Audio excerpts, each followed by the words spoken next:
Assalamualaikum warahmatullahi wabarakatuh. Kami dari kelompok 8 ingin menampilkan video tentang cerita Bung Tomo untuk menempuh mata kuliah keterampilan berkomunikasi yang diampu oleh Ibu dosen Khalifatur Rosida SPD MPD. Perkenalkan, nama saya Nadiratul Ulil Habibah, NIM 188000244. Perkenalkan, nama saya Evika Dwi Rahmawati, NIM 242. Perkenalkan, nama saya Kenia Ayu Purwanti Ningtyas, NIM 188000246 dari 2018B. Terima kasih. Sutomo adalah pahlawan yang sangat berperan penting dalam proses kemerdekaan Indonesia, di mana beliau berjuang mati-matian demi membela negara Indonesia. Sutomo lahir di Surabaya, Jawa Timur pada tanggal 3 Oktober 1920. Beliau meninggal di Padang Arafah, Arab Saudi 7 Oktober 1981 pada umur 61 tahun. Beliau lebih dikenal dengan sapaan akrab oleh rakyat sebagai Bung Tomo. Bung Tomo adalah pahlawan yang terkenal karena perannya dalam membangkitkan semangat rakyat untuk melawan kembalinya penjajah Belanda melalui tentara Nica, yang berakhir dengan pertempuran 10 November 1945 yang hingga kini diperingati sebagai Hari Pahlawan. Kita kerap mendengar jargon, merdeka atau mati. Kata-kata itu berasal dari Bung Tomo, yang dicetuskannya ketika ia ingin menggelorakan semangat para pejuang pada pertempuran Surabaya. 10 November 1945, momen yang kelak kita kenang sebagai Hari Pahlawan. Sutomo atau yang lebih kita kenal sebagai Bung Tomo adalah seorang nasionalis yang ingin mati-matian membela tanah airnya. Ia tak hanya tokoh dalam perang melawan penjajah. Pemuda kelahiran Surabaya 3 Oktober 1920. Ia pernah menjadi jurnalis dan aktif dalam kelompok politik dan sosial. Sutomo tumbuh di keluarga yang menghargai pendidikan. Di rumahnya, Sutomo kecil sudah kerap menyatakan pendapat dan bicara secara terus terang. Sayangnya, pada usia 12 tahun, ia tidak bisa melanjutkan pendidikan, yaitu pendidikan setara sekolah menengah pertama, lantaran dampak depresi yang melanda dunia pada saat itu. Ia lantas bekerja kecil-kecilan. Sutomo belakangan belajar di Horger Burger School secara korespondensi.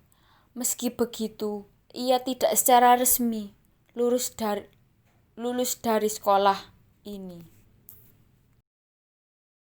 Pendidikan Sutomo banyak dipengaruhi pendidikan informal di Kepaduan Bangsa Indonesia atau disebut dengan KBI. Lewat filsafat kepaduan inilah ia menempa kesadaran nasionalisnya. Di Kepaduan, Sutomo cukup berprestasi. Pada usia 17 tahun, ia jadi tersohor ketika dipaduk menjadi orang kedua di Hindia Belanda yang mencapai peringkat Pandu Garuda.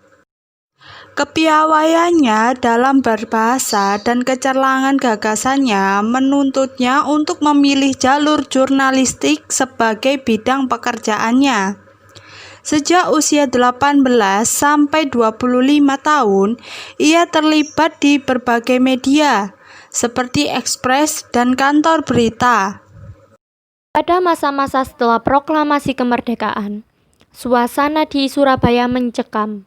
Setelah Jepang menyerah kepada sekutu, antara Inggris yang tergabung dalam AFNEI datang ke Surabaya bersama dengan tentara Nica.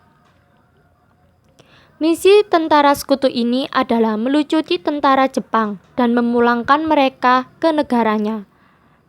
Namun, diam-diam mereka juga punya niat mengembalikan Indonesia sebagai jajahan pemerintah Belanda. Sesuatu yang membuat berang rakyat Indonesia di Surabaya. Sebagai bangsa yang sudah menyatakan diri mereka, harga diri rakyat Indonesia di Surabaya seolah terinjak-injak ketika pada 18 September 1945 Belanda mengibarkan bendera negaranya di Hotel Yamato. Bentuk perlawanan rakyat, disobeknya kain biru pada bendera itu sehingga hanya merah dan putih yang tersisa. Suasana terus memanas sampai pada 30 Oktober 1945, pemimpin Inggris Brigadir Jenderal Malabi terbunuh karena tembakan seorang pemuda Indonesia. Situasi ini memancing konflik yang lebih runcing. Inggris mengultimatum rakyat Indonesia untuk menyerahkan senjata pada 10 November. Tetapi ini ditanggapi lagi dengan perlawanan. Inilah puncak pertempuran Surabaya. Dalam pertempuran itu, Bung Tomo terus menggelorakan semangat rakyat untuk menentang penjajah. Ia meneriakkan orasi tersebut kita kenal sampai sekarang, yang berbunyi, kita tunjukkan bahwa kita ini adalah benar-benar orang yang ingin merdeka. Dan untuk kita saudara-saudara, lebih baik kita hancur lebur daripada tidak merdeka. Semboyan kita tetap merdeka atau mati. Kata-kata itu terus memantik keberanian pada para pejuang. Puncak pertempuran itu yang terjadi pada 10 November, kini kita kenang sebagai Hari Pahlawan. Sekian video yang kami tampilkan. Semoga informasi yang kita berikan bermanfaat. Wassalamualaikum warahmatullahi wabarakatuh.